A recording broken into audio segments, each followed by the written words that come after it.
Welcome to the Guide Life podcast by Whiskey Slews. This show is about the work, the hunts, and the real side of guiding. No filters, no fluff, just what it takes to build and run a hunting operation from the ground up. Every week we'll cover everything from land management to habitat work to the daily grind of guiding waterfowl upland and turkey hunts here in Nebraska. I'm Hunter Runge, CEO, guide, and the voice behind the blind. Order 66. You like the Lego Star Wars? What a great start to this episode. Like, legitimately like the Lego I fuckers love- running around hitting each other Bro. with the pew-pews and the lightsabers. Lego Star Wars video games are the best video games known to man. I will Outside, say, hold on. I did that as a kid. College football, number 1. Lego Star Wars, number 2. Number 3, Call of Duty. Flip the Star Wars and the Call of Duty and I'll give you it. Which Call of Duty, though? That's a heavy debate. That's the question of this episode. Okay. so Black far. Ops 2 is the OG. Black Ops 2, I love Black Ops 2. Black Ops 1 is number 1. Black Ops 2 is it. Okay, let's go through the room. Let's do rankings of Call of Duties. Let's start with Bob. Man. Black Ops 2. Okay. Top three. We'll just Let's do Modern top 3. Warfare. Number 2. Black Ops Original Modern Warfare or the recent one? Original. Okay. COD 4? No, that one doesn't exist to me. COD 4 Modern Warfare? All right, stop talking. Let Bob go. All right. What's your number 3, Bob? Go ahead, sweetheart. What? I said Black Ops 2, Modern Warfare, Black Ops 3. All right, that's valid. Hunter? Well, so BO2, number 1. Absolutely. Really enjoyed MW3. Valid. That's valid. I'll give And you That that. is valid. Probably COD 4. No.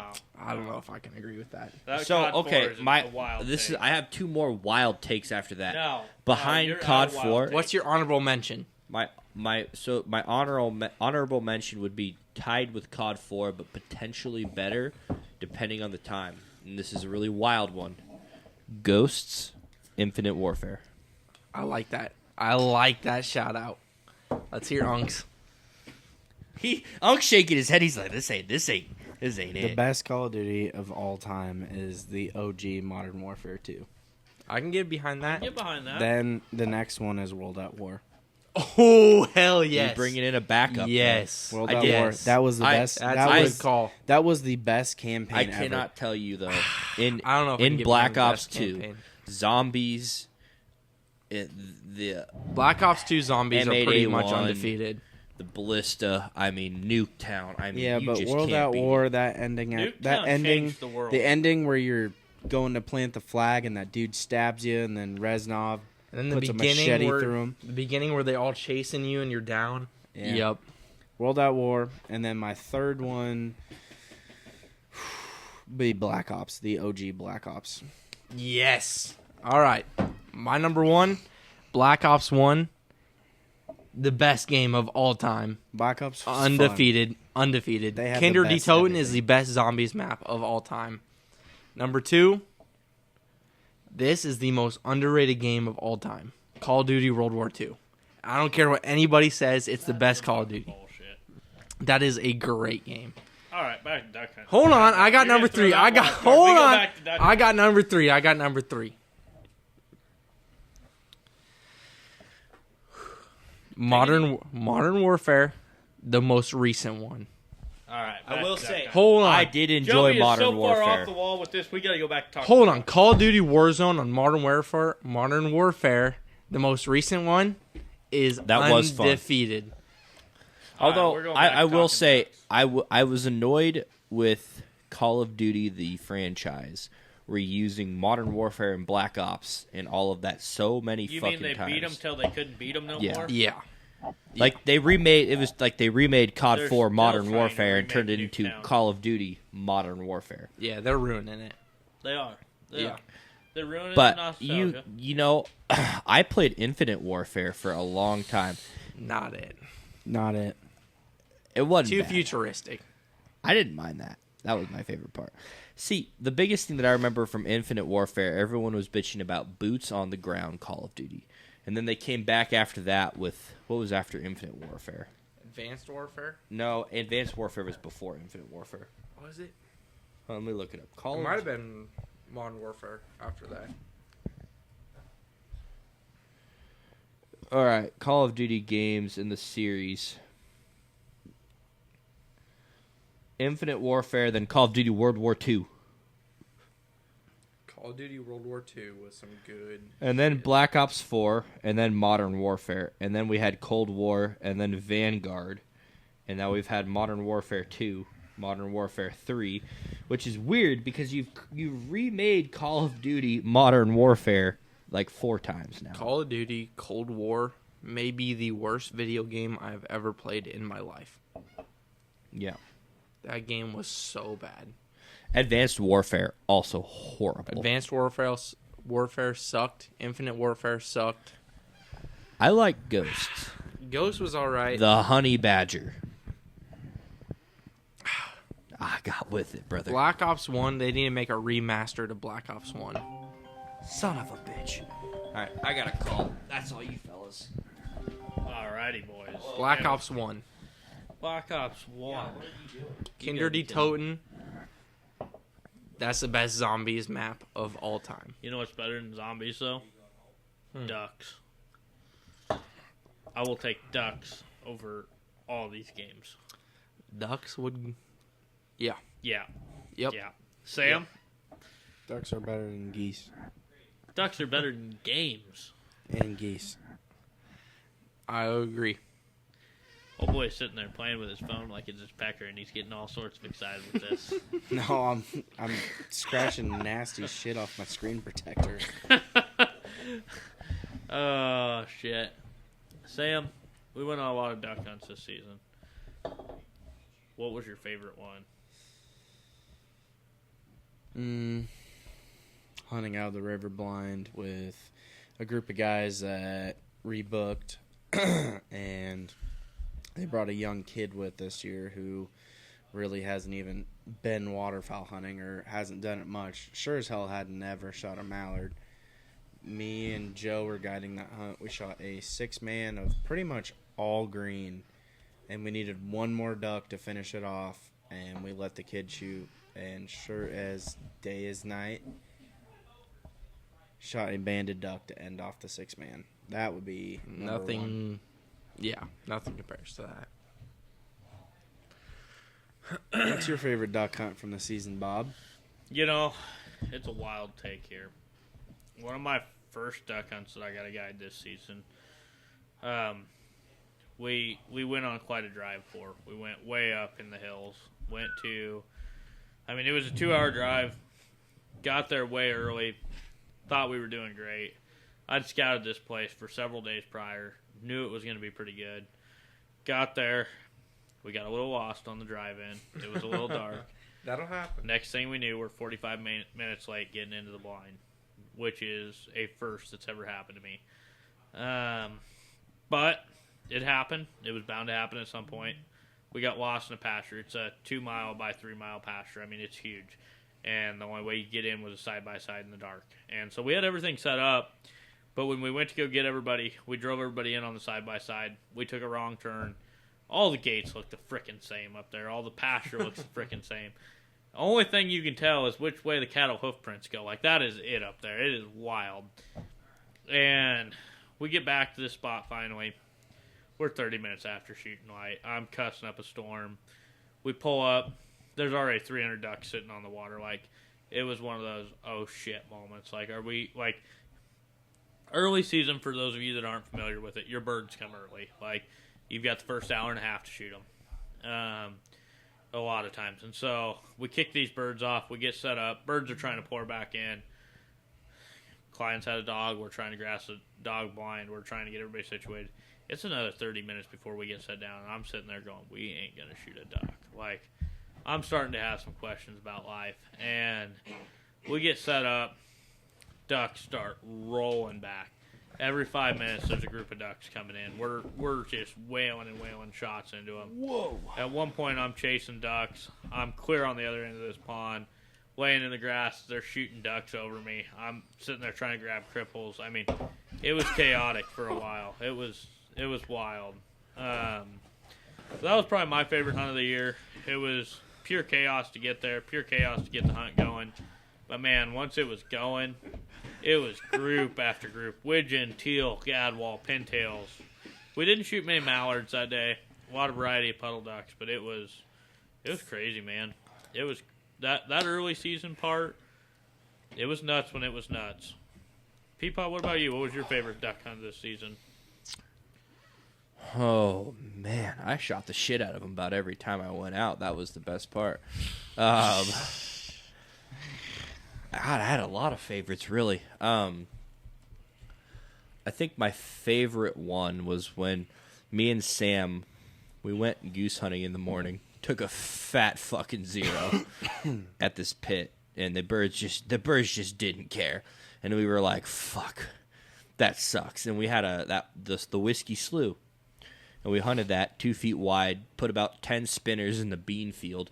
And and that was when we had those guys that hunted the property next to us who didn't like us hunting on fucking the same slough when they came and parked their fucking trucks right next to our field. Their trucks were 88 yards, according to onX, from where we were sitting. And we put out 3 dozen full bodies, 3 dozen floaters, and like 12 spinners in a bean field, and then 3 dozen floaters on the little tiny slough that was about 3 feet across. And me and Sam killed like 25 or 26 out of their 30 mallards in like 2 hours. And they did not shoot that many ducks. They sky busted. They maybe killed like 12. That was my favorite hunt, was to watch them blatantly disrespect us and park their trucks 85 yards away. And then me and Sam just knocked the shit out of them. That was my favorite hunt. Because I'll be honest, I respect all duck hunters. And I have a lot of respect for anybody, public land, private land, whatever. But when you go out of your way to ruin somebody's hunt, whether they don't even know that it was us as a guide, they don't even know we were guiding that hunt. They just parked that. Somebody's hunting next to them. Yeah, they just parked their trucks there to be dicks, and it was like, honestly, that was my feel good moment for the season, because it was like our clients got the best experience, had the greatest time, and we got to showcase Nebraska at its finest. And on top of that, there was adversity involved, and we fought it and we succeeded. And there's just nothing better than that, and nothing better than the smile on our clients' faces when we got done and we took those photos. Like I took photos like in front of their trucks. Yeah. It was pretty funny, and it is what it is. People feel like they're the only ones that get to hunt some places, and they feel like they deserve to do that. You hunt the ground, you got permission. Yeah, you get to hunt what you have permission on. If you don't have permission on it, it's not my fucking problem. And you know what? Like I said, respect to everybody who gets to hunt these areas and do those things. Means like, you lease a spot next to somebody's blind, you're going to go hunt the fence line. Like, there's a difference between respectful and not respectful. But, like, when you guys are each 3/4 of a mile apart and they feel the need to go park right next to you, I mean, that's a little ridiculous. That was my child-friendly word, Joey. Not ridiculous, redonkulous, boys. Redonkulous. Tell them. You tell them, Joey. I'm going to tell them. It's redonkulous, baby. Bigger thing is, as a business, when we run our business, it involves having to hunt around other people. We have to hunt on land that other people might have hunted on, or that might lease, or whatever. And no matter how redonkulous that it is, it's going to fucking happen. And the other thing that people don't see is we are considerate. We daily so many properties that the landowner has a kid or a gentleman or something that hunts on that property, and we call him and we say, hey, can we hunt? And he goes, well, that guy might be hunting tomorrow. And we say, okay, we're not going to hunt it. And we let that property go. We're not out here to be that guide service that fucks people over and takes their land. We work with what we have, and we respect the opportunity for others. We don't want to take opportunities from other people as a business. But even no matter how much positivity and how much we push on all of that, eventually it all comes full circle, and you have the instance that we had when you have guys who don't even know exactly who we are parking their trucks 85 yards from our spread just to piss us off, just to try to ruin our hunting. And then we beat the shit out of the ducks anyways. And it is what it is. But, end all be all, my favorite duck hunt was probably that one. Although my close second would be this time I hunted in the rain. Me and Charlie did. We were in a pasture, cow pasture. Bunch of spinners out, 6 clients. It was, I don't know, we set up for ducks and geese. It was probably 7:30 was shooting light. It was probably 10 o'clock. we had no birds down. And it was supposed to rain that day, but the rain kept getting pushed further and further and further back. And once it started raining, we knew the ducks would fly, and we were going to fuck them up. But it didn't start raining. And I remember telling the clients, I said, guys, I know it seems a little odd right now, but please, trust me, bear with me. These ducks are going to fly. 12:30 comes around, and it was like, fuck, I got to go get pizzas for everybody for lunch. We got to have lunch. Go and get the pizzas, and Charlie texts me as I'm going to get the pizzas. He's got a 50-pack in. Drop fucking 8 of them, or 6 of them, or whatever. And then he goes, oh, got another 12-pack in. Drop 3, whatever. Like, while you're going to get pizza. While I'm getting pizzas. I remember seeing this in the group chat, and I'm like, it's noon. Yeah, it's like 12:30. What do you mean you're just dropping pack after pack? I got back about 1:30, 1:25, and they had 12:15 on the ground by that point.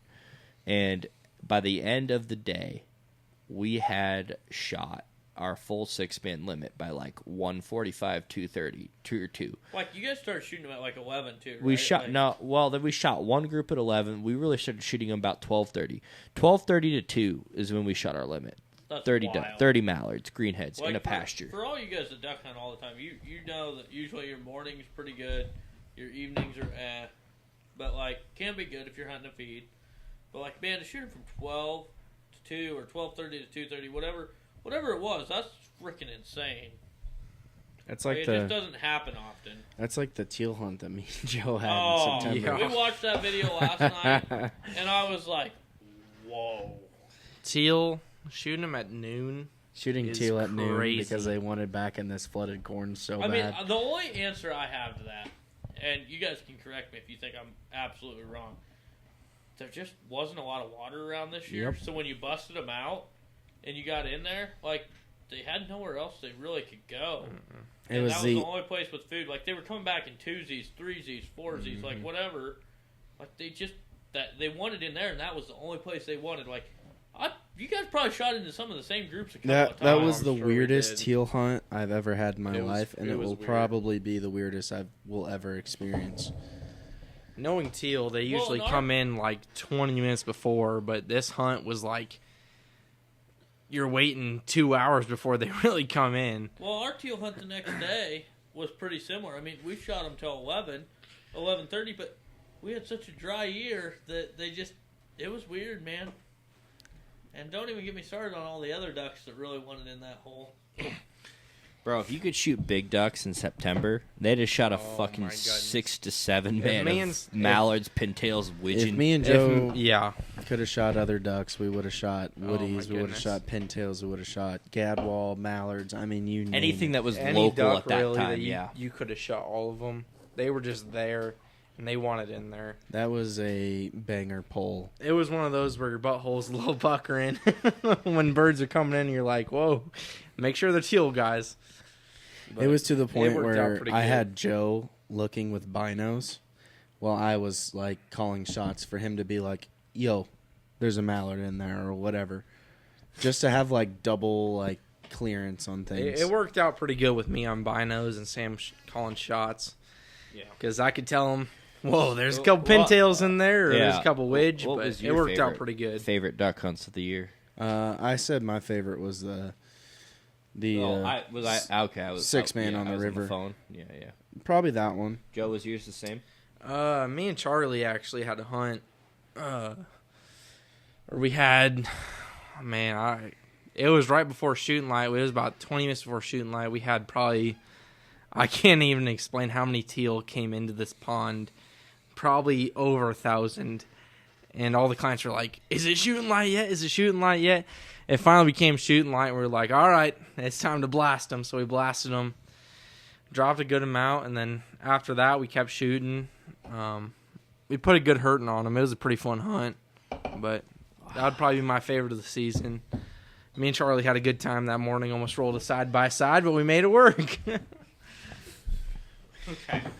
Shout out my Charlie. next one will be Shout out Charlie. Miss that, man. thinking about adversity, right?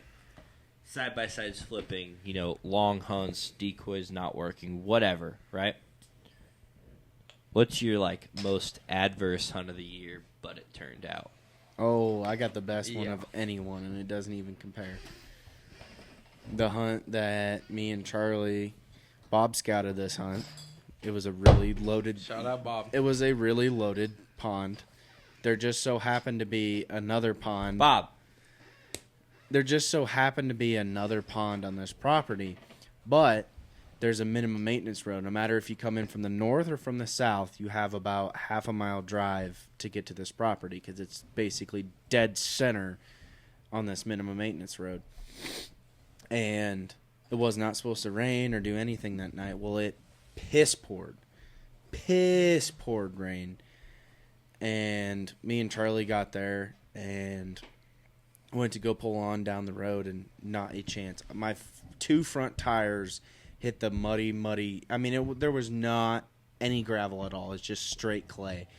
They hit the road, and I was like, nope, not a chance. Backed up. It was so bad getting in there that I had the Polaris. Mind you, our Polaris is pretty decked out. Nice little good tread on the tires, a little bit of a lift on it. Like it sits up pretty tall. We had to have the clients. I had to have the clients hop out of the back seat just to get up the hills on this property. Somehow, by the grace of God, we made it into the property. But because it was so hellacious getting in, we had to hunt our secondary option pond instead of our primary. But it did not matter because it was raining all morning. And the ducks were trading so hard, we ended up polishing off I think we had 4 or 5 clients, but the ducks were just dropping out of the heavens into the decoys, and we ended up shooting our limit. I gave one of the clients my rain jacket. I was soaking wet, covered in mud. And then on the way out, I mean, I don't know how the hell we made it out of there.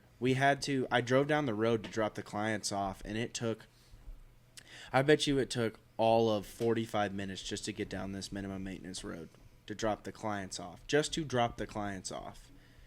Got them out and then found a secondary passage through the pasture to get out of there. But you want to talk about facing adversity. That was one where we should have really gotten stuck and screwed with no cell service. And we pulled her through and shot a bunch of mallards and widgeon and some gadwall and a nice pintail. That will ring in my head for a very long time. The most adverse hunt that I think about when I think about you and Joe is you guys had a heck of a day for ducks. Raining, shitty. You guys went way in, set everything up. Rain started. Y'all didn't get a hunt as long as you wanted. But ducks were pouring in there and in there and in there. But it was one of those days where you couldn't just drive everything out. Like, you could. I mean, a side-by-side would have made it. A truck would have made it. But you guys had a choice at the end of the hunt. Do you drive the clients out? Or do you make the clients walk and you drive the gear out? But at the end of the day, you guys chose to take care of the clients. You drove them out and you walked the gear out. Not one trip, not 2 trips. Yep. But trip after frickin' trip for half a mile. 3/4 of a mile. 3/4 of a mile. My mistake, Joey. I'm sorry. I had to put that in there. The mud was so bad. But, like, you guys could have drove that out in one trip and could have made the clients walk. But you knew that walk was hell. Mm-hmm. So instead of making the clients walk that journey, you guys made that journey, 5 times? 4 or 5 I think times. it was 4 or 5 times yeah. with gear on your back. The mud so was that so they didn't bad. have to make it once with their guns. You couldn't pull the a mud sled. was so bad you couldn't even walk. Like, even if you had nothing on you, it was like you took a step and you slid 3 yards. Mind you, it was pouring rain, and it was like 30 degrees, so it was just right below freezing. So it was like we were walking in strict slop mud. on top. Strict mud. Slop on top. We had sleds. We could not pull them because, like, you couldn't get any traction under you.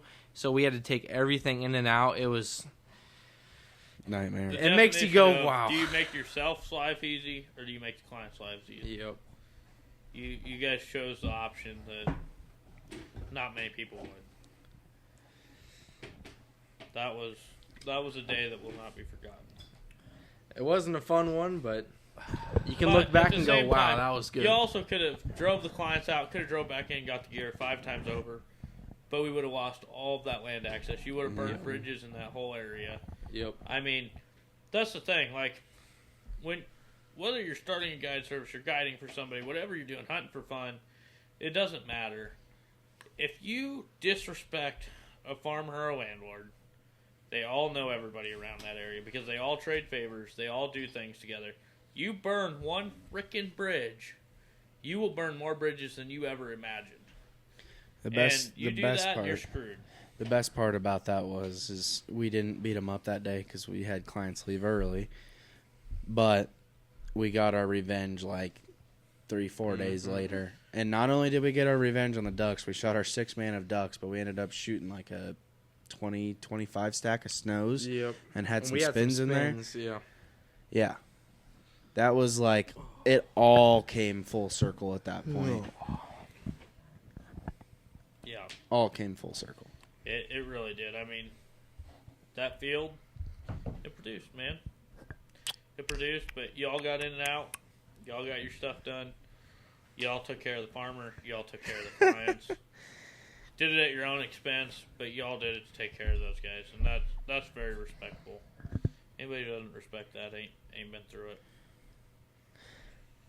We've been drinking some Cutwaters out of Y'all nowhere. been drinking some Cutwater. I've been drinking some Red. I don't know got if me y'all a have wall, ever man. had a Cutwater. They make you hurt. They have lime margaritas, vodka mules. They have strawberry margaritas, daiquiris.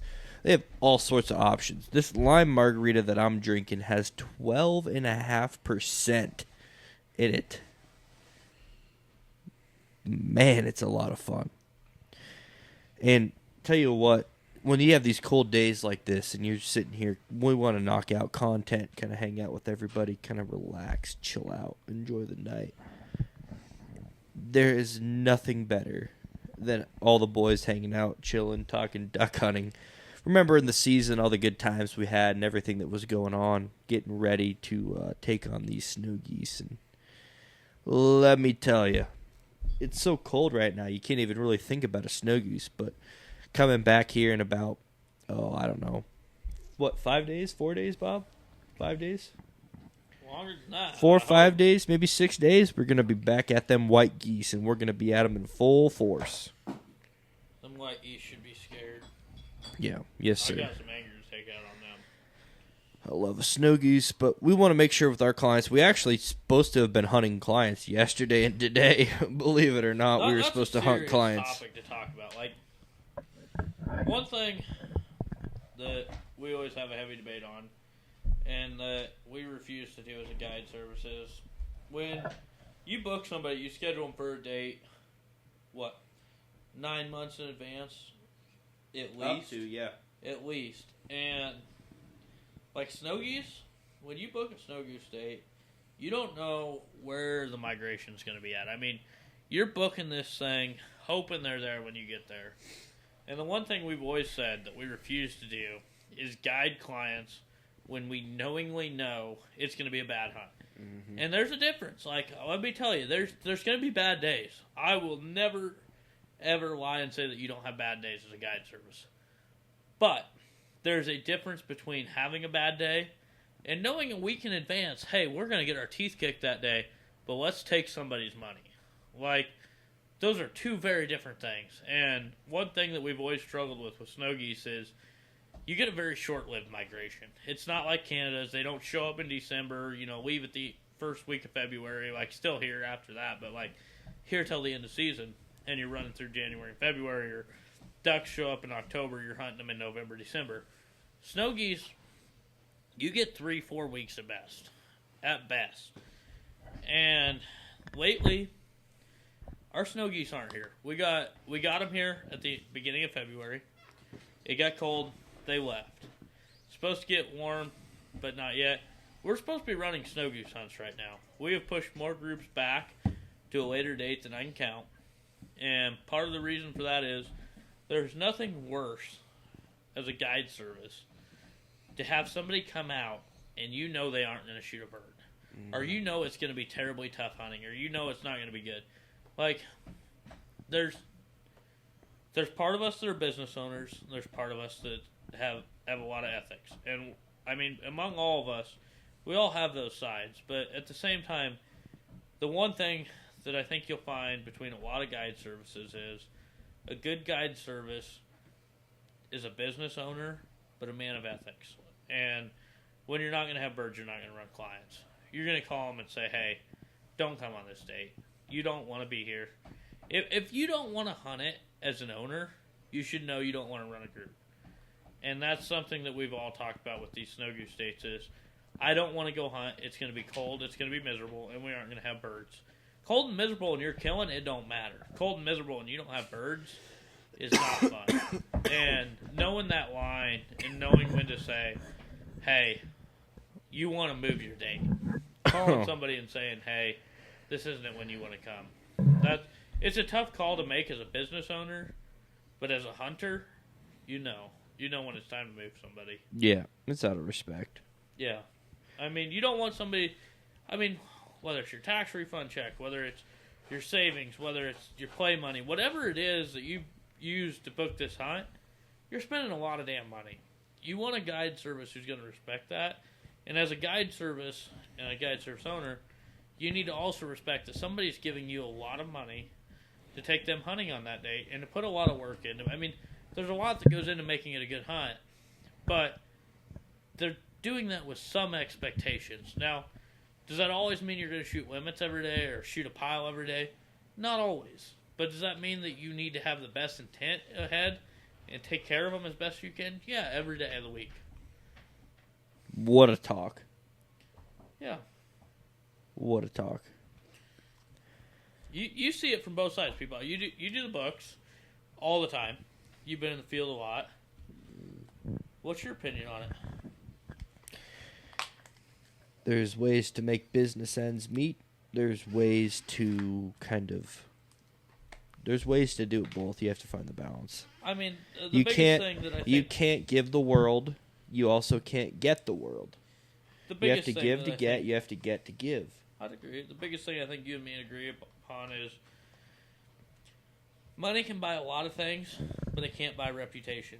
And your reputation in an industry like the waterfowl industry is everything. Absolutely. If you're an outfitter and you're running people when you aren't going to kill birds, people see that. People see the weather. People see all that. Like, it's not hard to figure out. And if you're doing that blatantly, it's going to catch you at some point. Besides just ethics, besides everything else, like business, just strictly business, it's going to catch you. It's not something you can hide. It's not something you want to try to hide, or it will catch you alive. Absolutely. You know what? All things considered, we have had a great season. We're really looking forward to the future. And on top of all of that, man, let me tell you, we've had some fun. Man, it's been a wild ride, but the wild sides have come together to make the great sides. You know how many times at the end of a hunt, something is going on, maybe it wasn't the greatest hunt, maybe it wasn't the best hunt, or it was a fucking fantastic hunt. The stories that we tell each other, after every single group that leaves our lodge, we always say goodbye and help them get everything packed and see them off, and then we always all sit in the lodge and talk. And the stories that we have from every group, absolutely amazing. Agreed. Yep. We get to talk about so much of what happened. We get to learn from so many people. We get to tell stories of, do you remember when Kyle said this or Joe said that or whatever, right? It didn't really matter, but at the time it did, and it created camaraderie. And it kind of, everyone was smiling, laughing, and good or bad. Great hunting, amazing hunting, hunting, or sometimes even bad hunting. I mean, you can look at each other and you can go, they had a lot of fun. We had a lot of fun. This was great. This is why we do this. But then, on top of that, it kind of comes back to, what hunts were the greatest and how you make the most of them. And there's nothing better than, like, Sam. I mean, dude, you hunted so many hunts this year. A lot. You saw it front to back. A lot. Upside down, inside out, front to back. You saw the greatest. You saw the worst. It's something special, though. Because... yeah, we had tougher times, greater times, best times, whatever. Nothing made the best times sweet than getting them revenge on them ducks for them times they toughed you out. And they made you work for it. Yeah. Bob, I'm not gonna lie, that's quite a stack you got going there. We're building the wall of China. Joe, what was your most adverse hunt of the year? I mean, Bob kind of hit it on the head earlier with the rain one. That's the only one I can really think of that's where, like, adversity really hit you in the face. But, I mean, I don't know.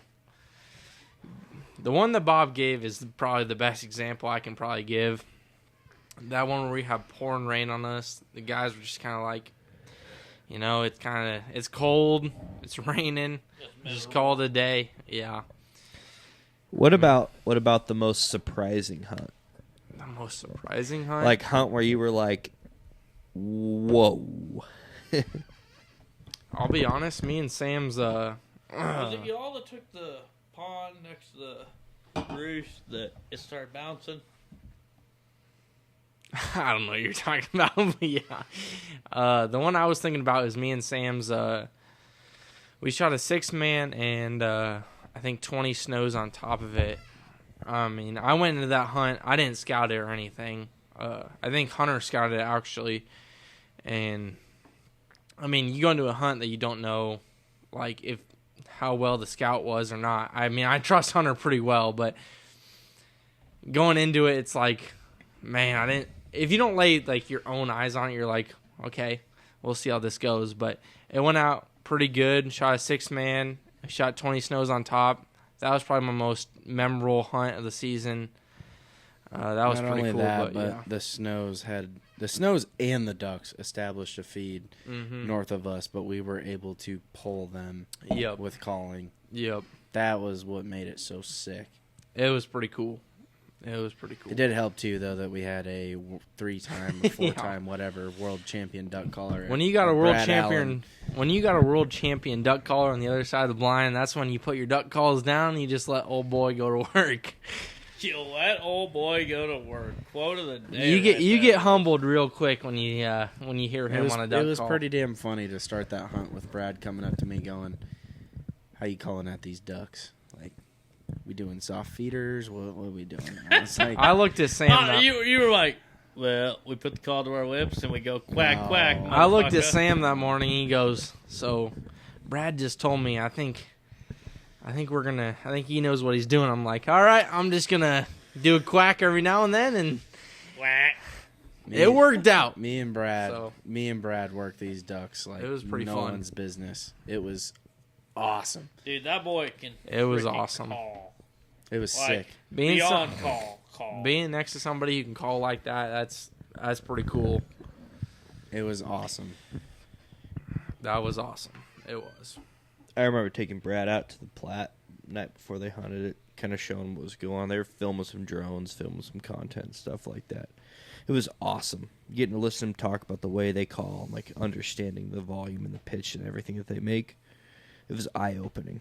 And it taught me so much as a caller, and I was able to learn so much from it. That's the thing about waterfowl hunting that I feel like can always humble you, is that no matter where you're at, whether you've been hunting ducks and geese for 60 plus years or you're the new guy that's just getting into it, there's always room for improvement, and you're constantly learning. No matter what happens during the hunt, you're always learning because things are constantly changing. Flight lines are changing. How the ducks want to respond to things day by day, it changes.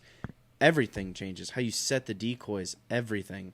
So there's always, while there are experts in the field, like we are experts in the field, at the end of the day, there's just certain kinks to everything, and you're constantly learning. You can never stop learning. You learn a lot of things from the clients. I mean, this year I've learned so much from the clients just in general.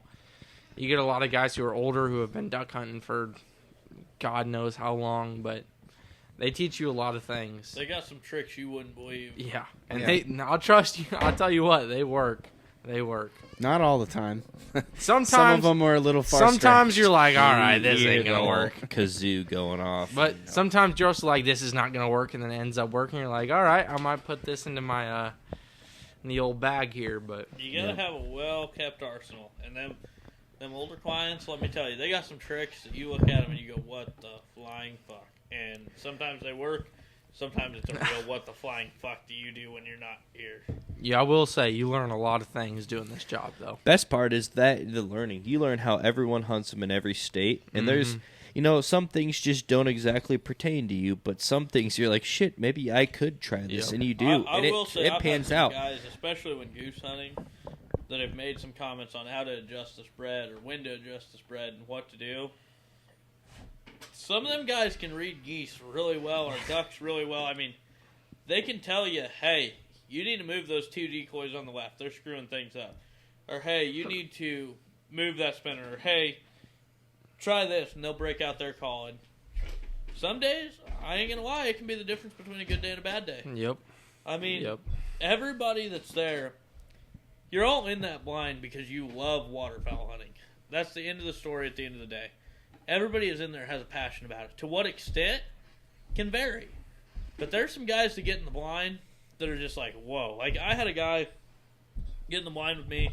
I was working geese, and I was struggling to finish these geese.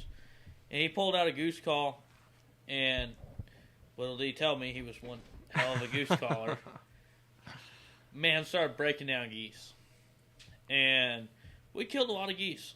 And he looked at me, and he goes, man, it's your show, you call. And I looked at him, and I said, if you're going to call like that, I'll put my fucking calls away, and you're calling, man. Like, don't get me wrong.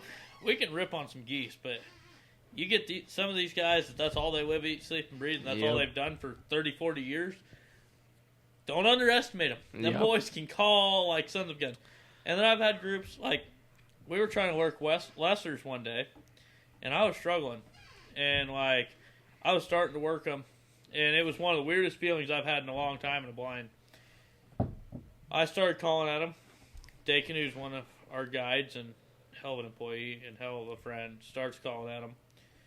And all of a sudden the blind just erupts in goose calling. And I'm like, what in the fuck? Like, that doesn't happen very often. I look down the blind. Everybody's got a goose call they're whipping that blind. And we just start calling. We saw 2 groups of geese that day in the morning. We were hunting ducks. We weren't hunting geese. But these boys were from a goose-heavy area. They broke out their goose calls. We broke down every group of geese we saw, and we killed the shit out of them. Like, let me tell you, sometimes having some guys who love to goose hunt in the blind with you and can help call, especially when working lessers, I will never complain about that. Man, you learn a lot of things from guys who've From seen a lot of thing or two or yeah. done a thing or two, yeah. You quickly learn that, like, as much as you practice on a goose, duck call, a lot of these guys have been here for 30-plus years. They know what they're doing, and it'll teach you a couple things, but, yep. What's the one thing you hear over and over from the old heads, Joey? I'm going to ask you. It's straight up. They make the same comment over and over. What is it? Sometimes not calling Less is is the more. loudest call. Not calling does the best. Less is more. I learned the They most will from them say old that guys. time and time again, and I will tell you what, some of them will prove it time and time again. Like, Yep. it's not always about how much can you call, what notes can you make, but when do you call, and how loud can you, how long can you stay silent? Like, there's certain times, especially when you're working honkers, not necessarily lessers, but like honkers, and I'm not as good at working ducks as some of y'all, but like, especially when you're working honkers, like, there's a very key point when you should not be calling. Yep. And if you're over calling, you will blow them geese out of there by a mile. Mm-hmm. Geese are very sporadic. Geese are dumb as shit, but you gotta be able to play them like they're dumb as shit, or they will be smart as fuck. I mean, That's being the the way I can put it. being the youngest one, I've learned a lot of things from a lot of old heads, I guess you could call them, about Hey. how they want to call. Them boys I teach mean, us how to kill a lot of stuff. We I'm- got some smart people that come through here. I mean, even from the owners, I've learned a lot. But like clients coming through here, the last couple months, I've learned a lot on how to call certain ways and how to do things certain ways. But yeah, Man, tell you what, this is a great episode. You can sit back, talk the truth. I mean, that's what a lot of companies don't do. Everyone acts kind of, like it's sunshine and rainbows. Maybe we know everything. no one knows everything. No Nope. one is capable of being the best of the best. Besides Black Ops 1 being the best Call of Duty. All right. Let's not get going on that topic, you son of a gun. Man, tell you what, it's great to sit down and chat like this. We know a lot, learned a lot, and man, I tell you what, it's what helps us be who we are. And we keep it raw and real. We keep it We're raw not gonna and bullshit real. y'all. We're here to tell you it how it is. So, but anyways, fellas, it was a great episode. It was great having all you guys out. It was great talking. Sam?